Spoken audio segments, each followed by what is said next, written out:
Welcome to the broadcast this morning, and I'm anxious to resume our reading and study of the book The Ark and the Dove by J. Moss Ives, a Roman Catholic book by a Roman Catholic author describing the beginnings of the Maryland colony. And we're currently studying the third section of this book, having to do with the harvest time. First the preparation, then the seeding, and now the harvest section of the book, the third and last section of this book. The hopes of which, after reading and understanding some of the history of the Maryland colony and its form of government and its struggles, we come to realize what purpose the Maryland colony finally served in the foundation of our federal government and the United States of America, our Constitution and Bill of Rights, and hopefully, essentially, to understand how we got from a lamb-like government, a Christ-like nation, to a nation that speaks like a dragon and causes the whole world to worship the first beast, Rome. A difficult and complicated subject, but we hope to gain some insight in the reading of this book. Now I'm going to continue where we left off last Friday. It says, there were many Protestants in Maryland who did not favor discrimination against Catholics. Now remember, this was a Catholic colony, and that during the Protestant Revolution that took place after the founding of this Maryland colony, the Protestants gained control of the Maryland government, and persecution of Catholics began. Now, remembering that both Protestants and Catholics were aboard the ships, the Ark and the Dove, when they left the Isle of Wight, and came both interested in seeking religious liberty and a departure from the religious wranglings that continually plagued the British island, Great Britain. And the Maryland colony was established, giving religious and civil liberties to all sects of the American or of the Christian faith, both Catholic and Protestant. And because of Jesuit influence, Jesuit manipulation, and intrigue, which is their trademark, their call to fame, the Protestants uprose. And not only because of intrigue in the colonies, but Jesuit intrigue in Britain led to a bloody civil war in Great Britain. And those hostilities were transplanted into the colonies and resulted in the Protestant Revolution, which threatened the Catholic colony of Maryland. Now, we'll continue. There were many Protestants in Maryland who did not favor discrimination against Catholics. Most of the trouble was caused by an active minority group that was guided only by its own selfish interests.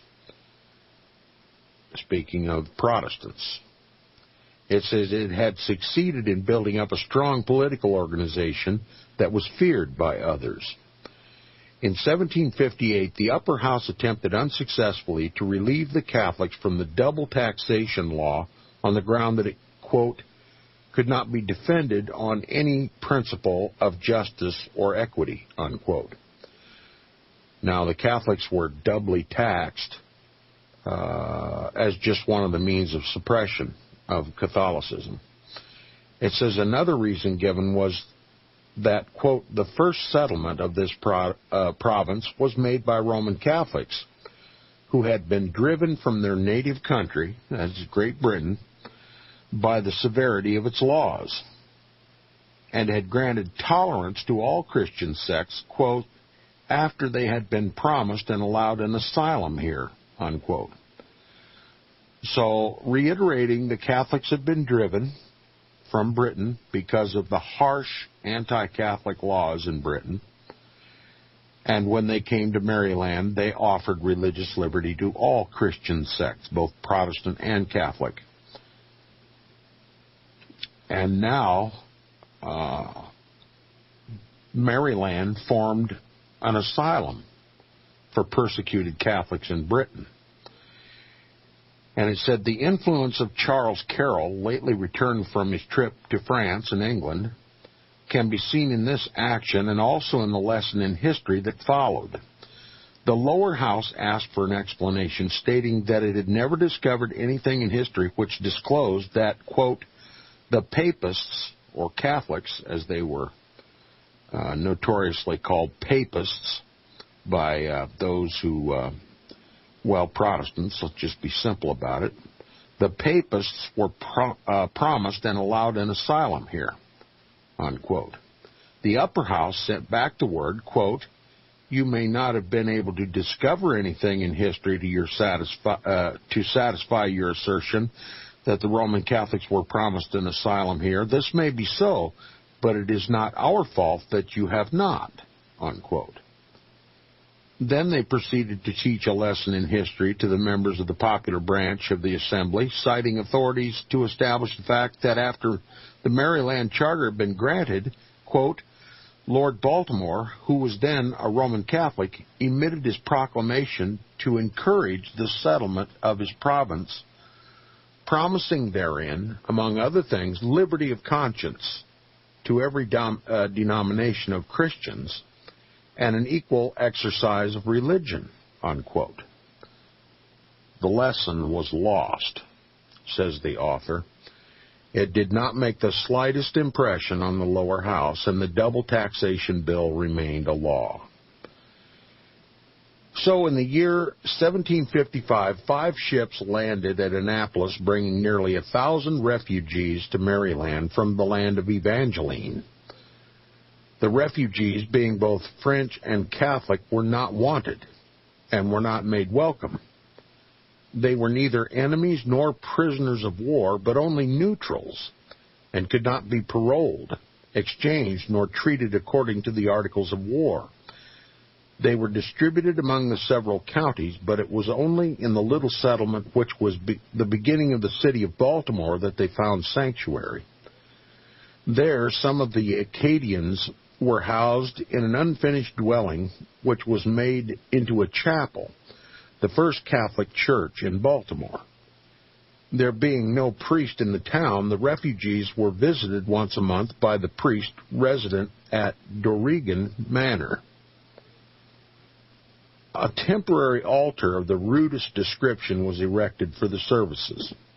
The congregations, never consisting of more than 50, were made up of exiles, with whom were joined a few Irish Roman Catholics.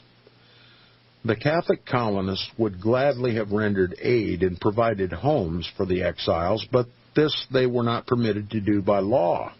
Quote, we must own with shame, says a Maryland historian, that if not treated with positive inhumanity, they were almost everywhere viewed with suspicion and dislike, and even the charity which their meek wretchedness extorted was grudgingly bestowed, unquote.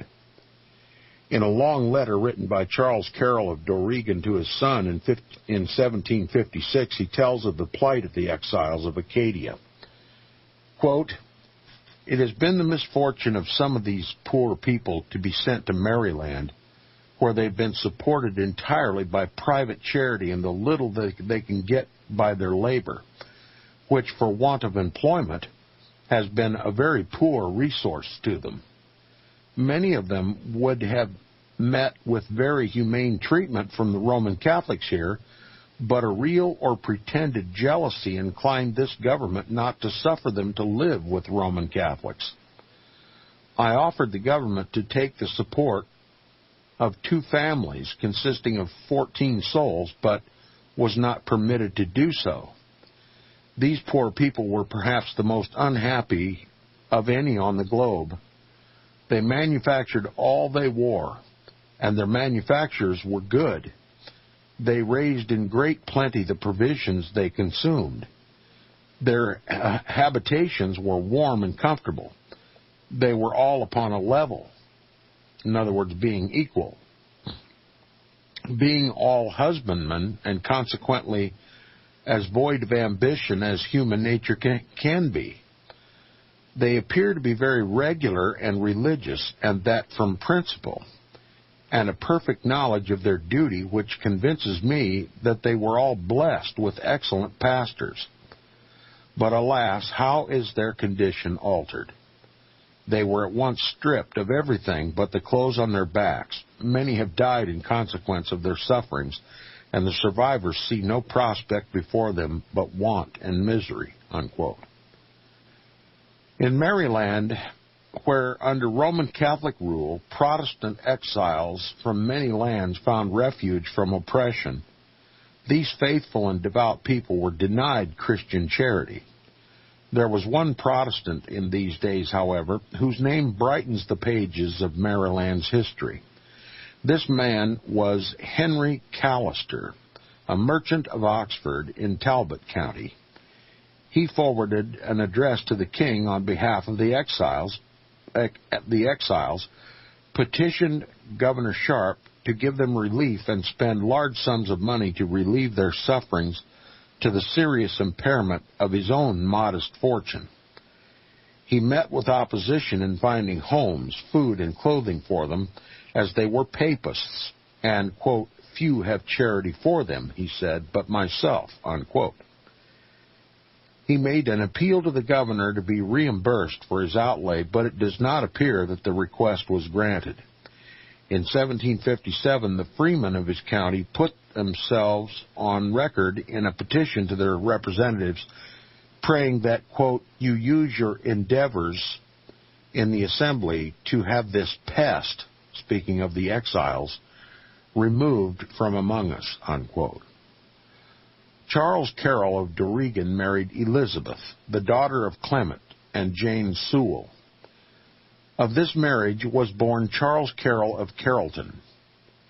While the son was being educated in France and England, his father wrote letters to him, many of which have been preserved and published. They portray the trend of affairs in the colony and gave much of its history from the time of its foundation. They show a keen appreciation of the forces that were at work to retard the growth of civil and religious liberty. At times they reveal the discouragement of the writer in the face of what seemed to him a hopeless task. In 1753, the father wrote, quote, "We're still threatened by our assembly, but I hope by the interposition of our friends in London it'll not be in their power to hurt us." A continual calm in his life is no more to be expected than on the ocean. A continual calm in this life is no more to be expected than on the ocean, unquote. The Carrolls always seem to have had friends in England with enough influence to prevent the extreme measures favored by the anti-Catholic party in the colony from being put into effect. But who these friends were will probably never be known. Interesting. That's very interesting. Who were the friends of the Carrolls in Britain? And it says, the father was proud of his Irish ancestry and advised his son to acquaint himself not only with the family genealogy, but with Irish history. His letter says, quote, "You may, as things are now circumstanced, and considering the low estate to which all the branches of our family are reduced by the struggles the ancient Irish maintained for the support of their religion, rights, and properties, and which received their finishing stroke at the Revolution, think my inquiry an idle one, but I do not think so. If I am not right, the folly may be excused by its being a general one, and I hope for your own and my sake you will gratify me in making as careful an inquiry as possible and giving me what light you can on the subject. As soon as there is peace, I will send you the genealogy in Irish and English, and I desire you will get our family in particular traced to its origin." Unquote. These were hardly anyone, there was hardly anyone at this period who perceived that the seeds of civil as well as religious liberty were planted for the first time in America on the banks of the St. Mary's, speaking of Maryland. And it says, for that matter, there are few in this day and generation who have this appreciation. Charles Carroll of Dorrigan had made a thorough study of the foundation of the Maryland colony, and he saw clearly that with equality of civil rights and the right of franchise freely given, that there had been the full realization of the changed motto on the Carroll coat of arms. Now remember, originally it said, strong in faith and in war, and it was changed to liberty in all things.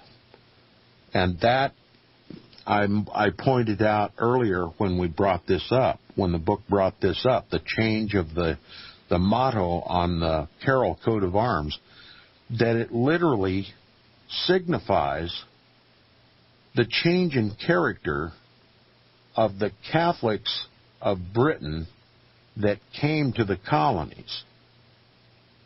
Because in Britain, they were strong in faith and in war, seeking to overthrow the Protestant Reformation. They were strong in their Catholic faith, and to be strong in the Catholic faith means to be strong in war against the heretic. But there was an unnatural change of characteristic of these Catholics that came to the colonies. All of a sudden, contrary to Roman Catholic teaching, contrary to all Roman Catholic history, they demanded liberty in all things, not just for themselves, but for Protestants. Now, it's important for my listeners to realize that while this book seems to give credit to Catholicism for religious liberty in this country, that Catholicism in this country is diametrically in opposition to Roman Catholic history. And I think this lesson is lost, and especially in regard to one email I got from a listener that somehow I've failed to explain, that the liberty of conscience and the liberty of civil rights can only be attributed to Catholics based on their temporary change of attitude when they came to the colonies. And that temporary change of attitude was only for the purpose of gaining control of the country. Because had the Catholics who came to this country acted as the Catholics in Great Britain, there would have been there would have been civil war. Had the Catholics who came to the Maryland colony acted as the Catholics did in Europe in trying to extirpate and annihilate Protestants, there'd have been a civil war in the colonies. So due to the direction of the Jesuit priest Bellarmine, the Catholics developed a different attitude. But that doesn't mean Catholicism changed. That just means colonial Catholics had to change in their attitude in order to survive, so that they might fight a better day. And the assertion of Inquisition Update is that day has arrived. And that this lamb's wool of peace and unity with Protestants is a pretense that is about to be discarded. And that religious persecution will characterize this country from the federal government down. And that Bible-believing Protestantism will be extirpated, and Rome will return to her old, bloody, persecutorial ways. I just hope and pray that the listeners don't get the idea that from this book we are to learn that our liberties of conscience and our liberties of religion are derived from Catholicism. That's the picture that this book would like to paint, but we can't forget that the Maryland colony was totally uncharacteristic with ancient Catholicism. And its behavior in the colony was in direct opposition to its Catholic heritage, which is strong in faith and strong in war.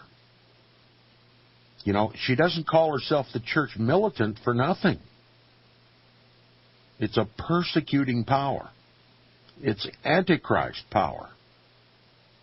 And for the umpteenth time, it's not a Christian religion. It's an eclectic mix of every pagan religion. That's why it's called the Universal Church. It appeals to every pagan religion in the world, marked by idolatry, marked by persecution, marked by unbiblical doctrine, marked by the traditions of men and not the law of God.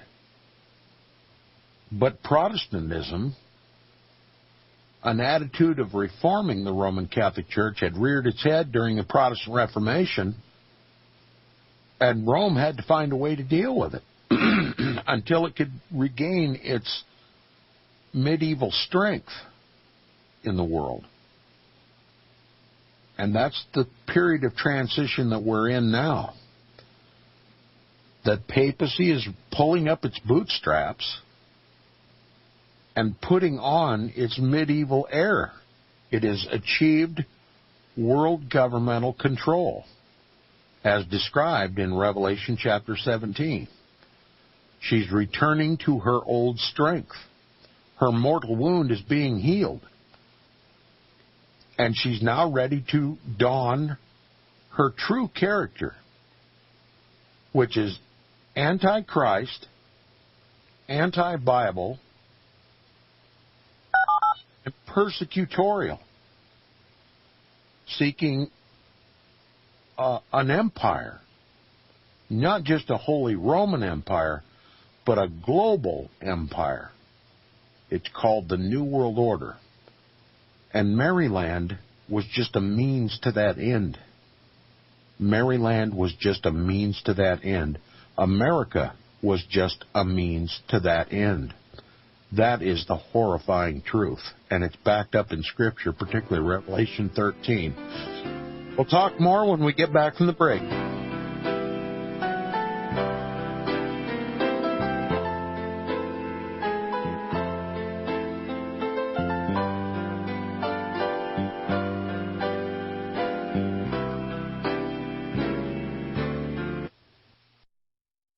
You're listening to FirstAmendmentRadio.com worldwide. Freedom is never free. We need your support today at FirstAmendmentRadio.com. Hear it first on FirstAmendmentRadio.com and FirstAmendmentRadio.net. I know you all want answers, and believe me, so do I, and I'll do my best to get them. Have you seen the Left Behind movies? Have you read the Left Behind fictional book series? Not everyone believes Left Behind is true prophecy. Some may even regard as conspiratorial the mainstream re-release of the Left Behind movie with actor Nicolas Cage portraying the main character as an attempt to further reinforce in the minds of all this perception of false prophecy in order to condition the masses for the play about to begin. Because they see the world stage shaping to fulfill what they have been led to believe is sound biblical interpretation, a left behind rapture scenario, this false view of prophecy is reinforced in the mind, not only of its adherents, but also includes those who have been merely exposed to the specific media. Is it possible that false prophecy can be fulfilled? The rapture theories have always been in dispute. Pre-trib, mid-trib, and post-trib disputes have risen up in exclusively evangelical circles of recent history, so that when true believers don't suddenly disappear, this element will easily go by the wayside when all see a new Jewish temple begin to be built. Will this be part of the great delusion that will come upon the whole earth? It seems that this great prophetic delusion has already overcome practically the entire American evangelical and Christian world. Get the book, The Rapture Will Be Canceled. To learn more, visit crosstheborder.org. That's CROSS, crosstheborder.org.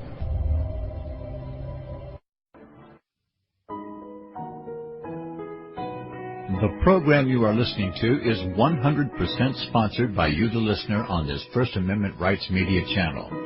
You will notice that there are few commercials on this radio network.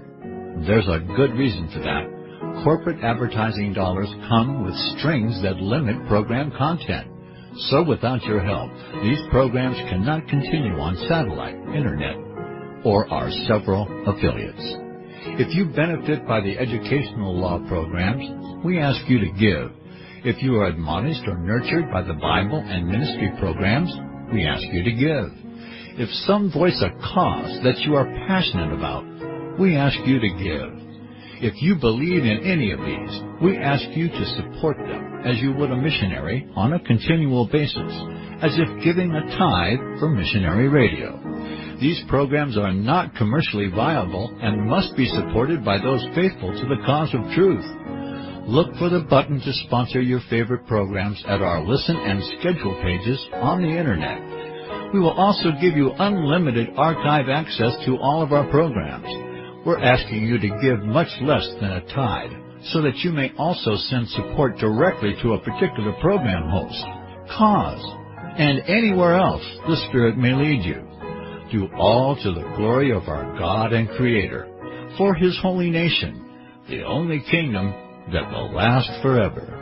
Thank you for listening.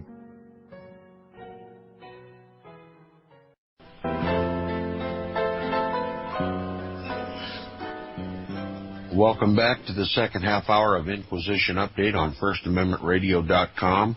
If you wish to contact me, please email me at tom@seawaves.us. That's tom@seawaves.us. tom@seawaves.us. And also check out the website, inquisitionupdate.org. And if you would like to support Inquisition Update, please support First Amendment Radio, who sponsors the program, and we thank Brother Nicholas for recognizing the value of this information and putting it on the air. Now, continuing in the book, The Ark and the Dove by J. Moss Ives. Remember that the Carroll family had changed the motto of their coat of arms from strong in faith and in war to liberty in all things.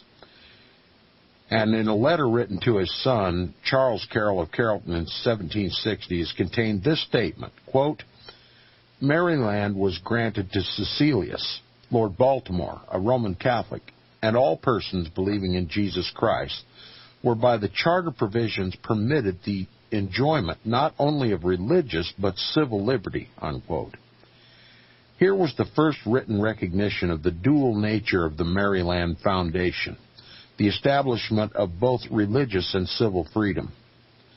This letter tells that Maryland was chiefly planted by Roman Catholics, and that all sects continued in the peaceful enjoyment of their liberties until the Protestant Revolution of 1688, when a mob, encouraged by the example set them in England, rebelled against Lord Baltimore, stripped him of his government and his offices of their places, unquote.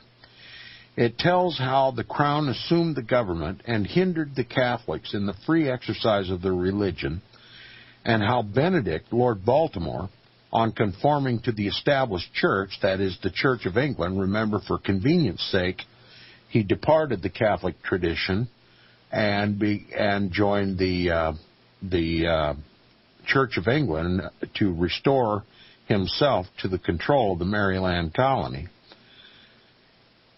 He had conformed to the established church, the Church of England, was restored to his government. So there you have it.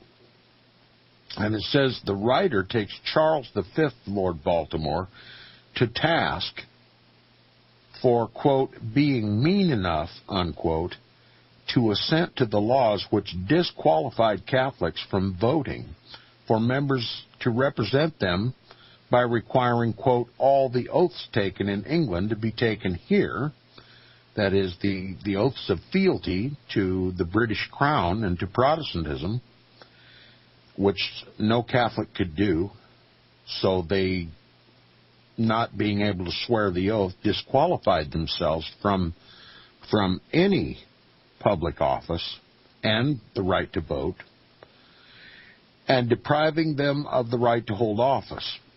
It says, no act of law compelled them to do these things, quote, and he did it to cajole an insolent rabble who were again aiming to deprive him of his government, unquote. And it says, after Frederick Calvert had succeeded to the barony, Carroll warned his son against seeking the favor of the new lord, and if he should meet him, not to fail to let him know of his resentment at the treatment of the Roman Catholics that the Roman Catholics were accorded in Maryland. He wrote, quote, I would not have you either decline or solicit an acquaintance with Lord Baltimore or his uncle, but if you should accidentally fall in their way, you may, when proper, let them know that you are not unacquainted with how your grandfather came to this country after regular study of the law in the Temple, Attorney General, that he was honored with the post of agent, receiver general, judge in land affairs, naval officer, and that he had the appointment of several naval officers and the land surveyors in the province, nor that after he had served 3 Lords Baltimore for many years with credit and reputation, he was deprived by the late Lord of his post to gratify a faction whose aim was to divest the family of the government. You may also let him know you are not ignorant of the laws made at that time and lately to deprive the Roman Catholics of their liberties and to distress and vex them, that the memory of the favors conferred on your grandfather will always incline you to promote the interests of the proprietary family where you can do it in honor and justice. But remember the ill treatment your grandfather met with after so long a series of services. Remember the cruel usage of the Roman Catholics by the late and present Lords Baltimore, and let that so weigh with you as never to sacrifice your own or your country's interest to promote the interest or power of the proprietary family. It is true they have it in their power to confer some places of credit and honor with acceptance, but as you cannot hold any of them as the laws stand, and supposing that impediment were removed, I would not wish you to hold any of them except upon honorable terms. I cannot think it will be worth your while to pay a court there, or to show any other respect than such a one as is due to them as lords of the country where your fortunes lie, unquote. After hearing that his son had met Lord Baltimore and had some discourse with him concerning the Catholics in the colony, Carroll again reminded the son to retain the self-respect of a man of principle and honor. Quote, my previous letters will show you that no dependence is to be had on peace for us here, since in the last instance of the act doubling taxes on us, my lord thought proper to assent to it though he knew us to be innocent of the charges brought against us, false and malicious. I would never have you ungrateful or act dishonorably by opposing the proprietary family merely for opposition's sake, But at the same time, I think you'll act foolishly if from principle you espouse the interests of a family who have plainly shown that they have no principle at all, or at least that gratitude and justice and honor have no influence on their principles," unquote. There was no danger that young Charles would pay court to the Baltimore family or fail to show his resentment of the manner that Catholics have been treated in Maryland if the occasion offered. He was as high-spirited as his father. In a letter written in reply to the letter above quoted, the son expressed very forcefully his views on Lord Baltimore's complicity in the proceedings of quote-unquote legalized spoliation, in other words, double taxation in Maryland against the Catholics.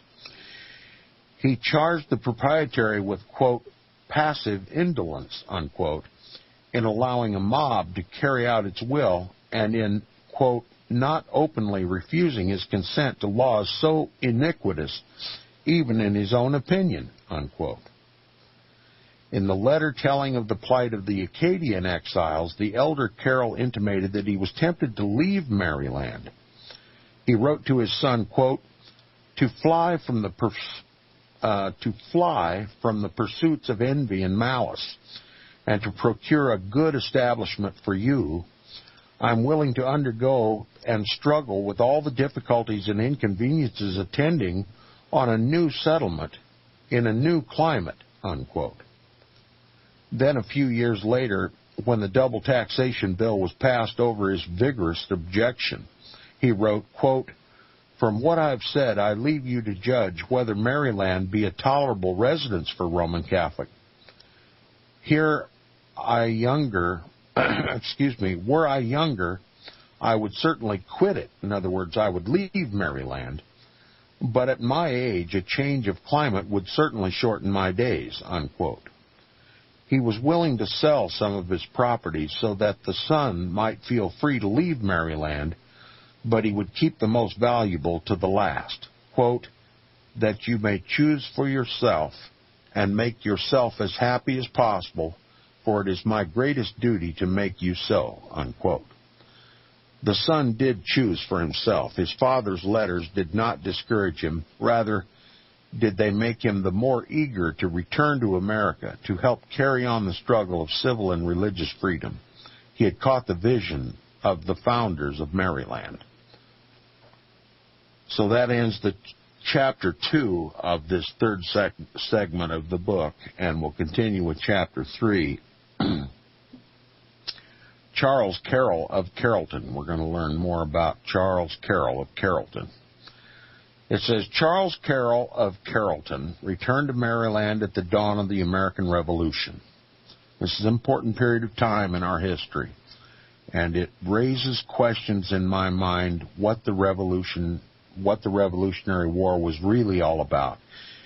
Have our history books told us the truth about the American Revolution against Great Britain? That's what we need to discover. Continuing the book, it says, he had spent 17 years in France and England, receiving an education that made him the most cultured man in the colonies. Now, that's a mouthful. This Charles Carroll of Carrollton, from this wealthy, blue-blooded, landed, privileged Roman Catholic family in Maryland, always underestimated in history books, hardly ever mentioned, sent this Charles Carroll of Carrollton to Europe for an education. It said he'd spent 17 years in France and England receiving an education that made him the most cultured man in the colonies. Have you ever heard of this Charles Carroll? Have you ever heard of the Carroll family? Have you ever heard that a Roman Catholic named Charles Carroll of Carrollton was the most cultured man in the colonies? I never have. Not till I read this book, not till I got acquainted with John Daniel. It says, not one of the leaders of the revolutionary cause in America had the broad and thorough education training that he had received during his long years of study at European colleges and universities. as well as under private instruction and tutors. It was an education that peculiarly fitted him for the part he was to play in American affairs. So here's an admission that this Charles Carroll, highly privileged and educated in Europe, a devout Roman Catholic, would play a large part in American affairs. At the age of 11, after a year spent at Bohemian Manor School, he had sailed from France with his cousin, John Carroll. Now, he became a Jesuit priest, remember. And it says he sailed for France with his cousin, John Carroll, to enter the college at St. Omer's. John Carroll was to study for the priesthood, and in 1753, while at St. Omer's, he took the first vows of the Jesuit order.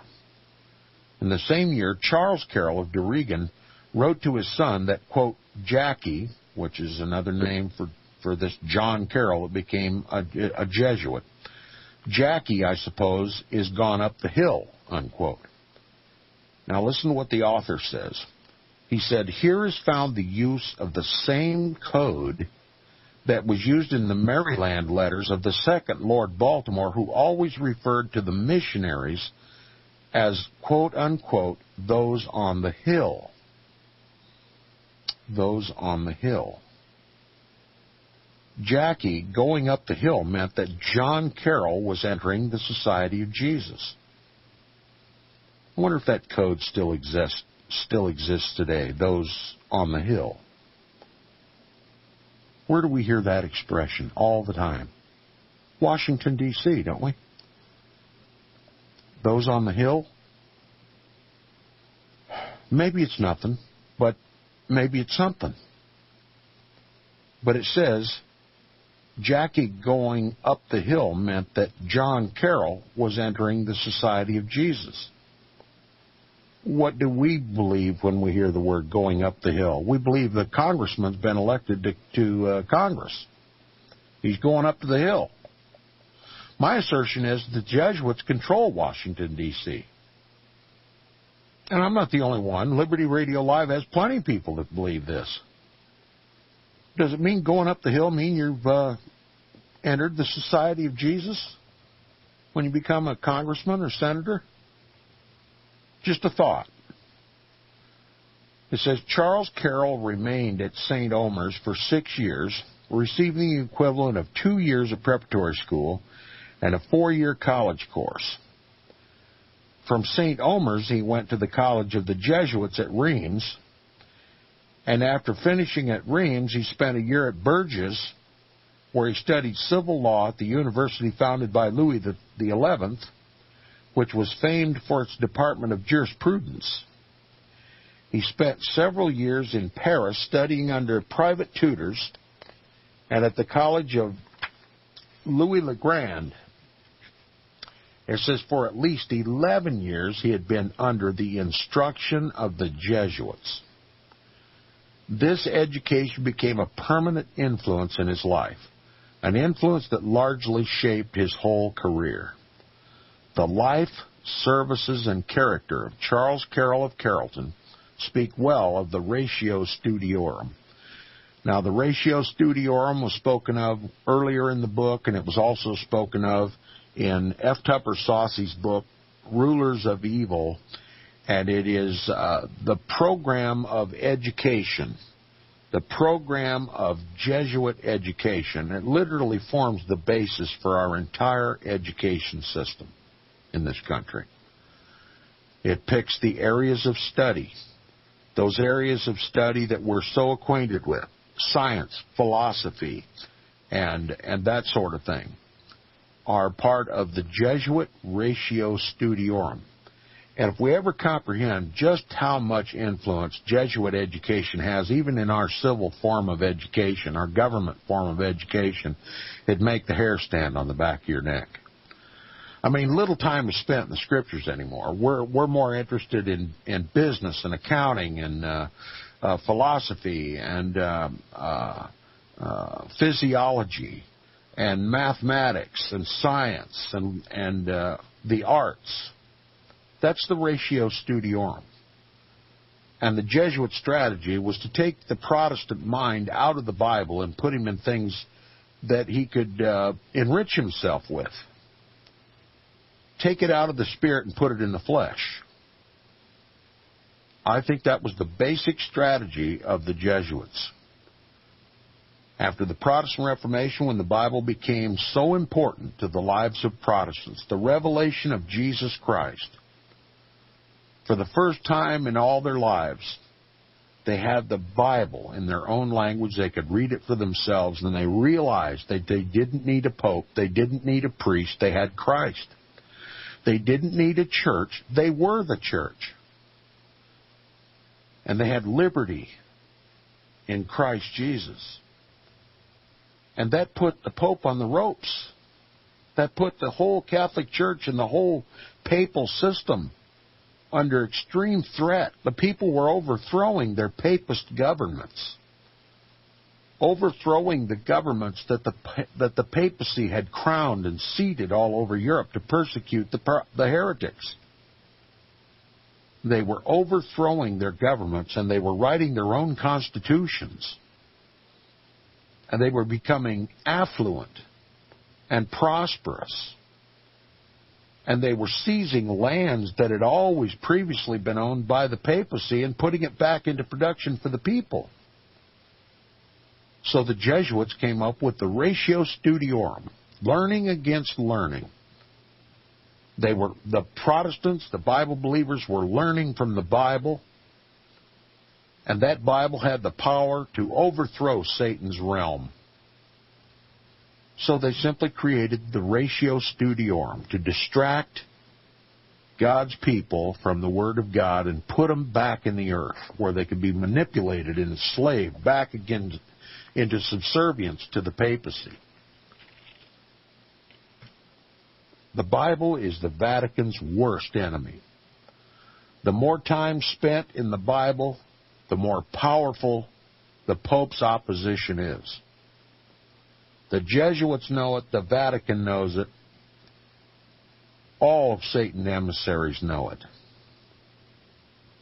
And we need to put more focus back in the Scriptures and to put that evil power in the earth back in the box. But I'm afraid if it comes, it'll come too late. Now, continuing with the book, it says, some of his readers had been on the American mission and so were familiar with the conditions in the colonies which would soon have to be faced by the young pupil when he had completed his education. Speaking of Charles Carroll. Quote, I cannot ask to have a better account of you than what I have from Messrs. Corval, Wappler, and Newton, his father wrote to him in 1773. Those names were all priests. Carroll following the custom of the Lords Baltimore and always referring to them in his correspondences as Mr. or Messrs. Father Wappler was a German who had been in Maryland and in Pennsylvania until 1748, the year that the two Carroll boys had sailed for France. So it's impossible that they embarked on the same ship. Excuse me. Someday I'll learn to read. It says they sailed for France, so that it is probable that they embarked on the same ship. One of his instructors wrote to his father that his son was, quote, the finest young man that ever entered the house. I should regret the loss of one who, during the whole time he was under my care, never deserved on any account a single harsh word, and whose sweet temper rendered him equally agreeable both to equals and superiors. While at St. Omer's, that's the end of the quote, and it says, while at St. Omer's, his father wrote to him that he did not send him, quote, so far away only to learn a little Latin and Greek. Where you are, you can lay a foundation for other studies which may hereafter be profitable to you and useful to your friends, unquote. He pursued a wide and varied course of reading. He did not like poetry, and the correspondence between him and his father indicated that he was eager to read works of philosophy and science. His father wrote to him in 1756 that Locke and Newton, for whose works he had made a request, could probably be purchased in Paris, but if not, then his cousin, Father Anthony Carroll, who was tutoring him, could procure them for him. He brought home with him a valuable testimonial of his proficiency in his collegial courses, which is now to be seen hanging on the walls at the library at Dorrigan Manor. It is a list in Latin of the theses delivered by him at the close of the studies in Paris, and is ornamented by the Carroll crest. The Reverend F.H. Richards, Society of Jesus, a Jesuit priest, one-time president of Georgetown College, now known as Georgetown University, writes that these essays represented, quote, a public defense covering the whole of philosophy, both mental and physical. This, no doubt, was a great honor, as he would not have been allowed to make a public defense had he not been thoroughly conversant with the subjects of his theses, unquote. He left France for England in 1759 to take chambers at the Inner Temple for the study of law. His father wrote to him, quote, you must stay at least 4 years in the temple. You cannot acquire perfect knowledge of the law if in so short a time. And that knowledge is essential to you, as I shall leave you to dispute many things which the present injustice of the times will not permit me in prudence to contest, unquote. So in other words, go study the law, son.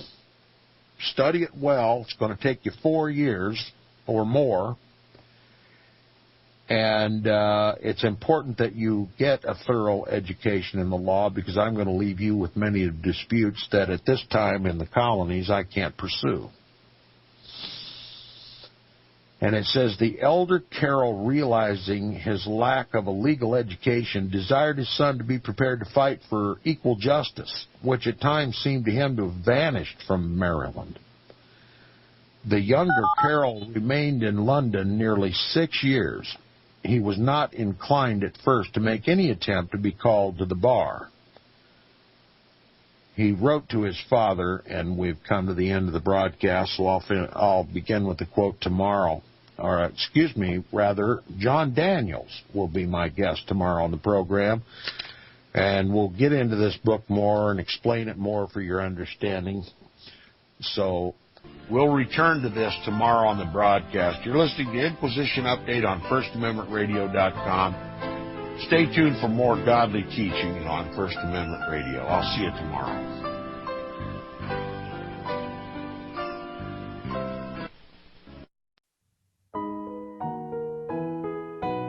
The program you are listening to is 100% sponsored by you, the listener, on this First Amendment Rights Media channel. You will notice that there are few commercials on this radio network. There's a good reason for that. Corporate advertising dollars come with strings that limit program content. So without your help, these programs cannot continue on satellite, internet, or our several affiliates. If you benefit by the educational law programs, we ask you to give. If you are admonished or nurtured by the Bible and ministry programs, we ask you to give. If some voice a cause that you are passionate about, we ask you to give.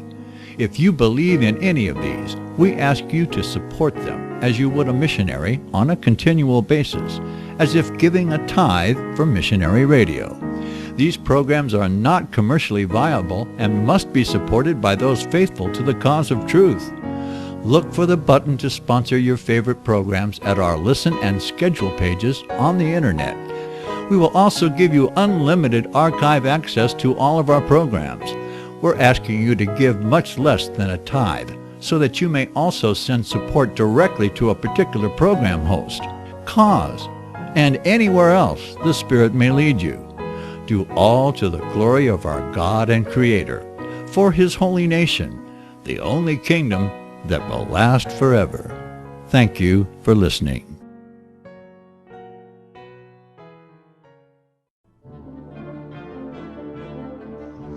Visit crosstheborder.org, C-R-O-S-S, crosstheborder.org, to get your print, EPUB, or PDF version of Nicholas Arthur's new book titled When the Third Temple is Built. That's crosstheborder.org.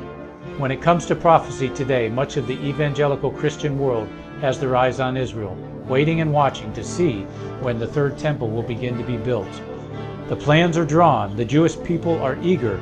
Most evangelical Christians today believe that the rapture will happen before the third temple is built. Hi, I'm Michael Eugene. I was taught that Daniel's 70th week was in the future. Is that really what the Bible teaches? Have we searched the scriptures and found this to be true? Why is it so important for a re-established Israel to build a third temple in Jerusalem? Is it necessary to build a temple on the same location already occupied by the Dome of the Rock? Is it necessary for sacrifices to take place in the temple on Temple Mount? Is there really a rapture followed by 7 years of tribulation? What is the New Testament temple? Can we identify history and prophecy? Who is the first beast in Revelation chapter 13? Who are the 7 kings in Revelation 17? I have asked all these questions, and I have found Nicholas Arthur's new book, When the Third Temple is Built, answers all these questions and more using Scripture to interpret Scripture. The Bible says that no prophecy of Scripture is of any private interpretation. Nicholas shows us in his new book, When the Third Temple is Built, how the Bible interprets prophecy and not man's private interpretation. Visit crosstheborder.org, C-R-O-S-S, crosstheborder.org, to get your print, EPUB, or PDF version of Nicholas Arthur's new book titled When the Third Temple is Built. That's crosstheborder.org.